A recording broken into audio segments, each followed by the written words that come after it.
Hey guys, today I'm going to show you how to download and install entity model features for any Minecraft version.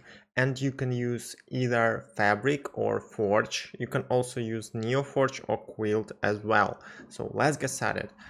First of all, I gave you a link in the description.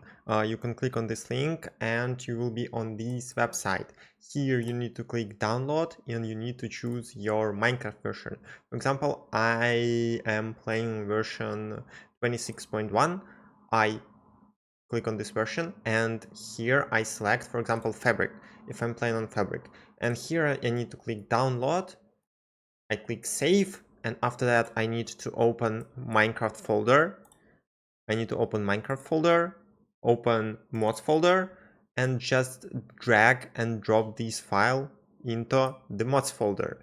That's basically it, guys. Link in the description. Thank you for watching. See you next time.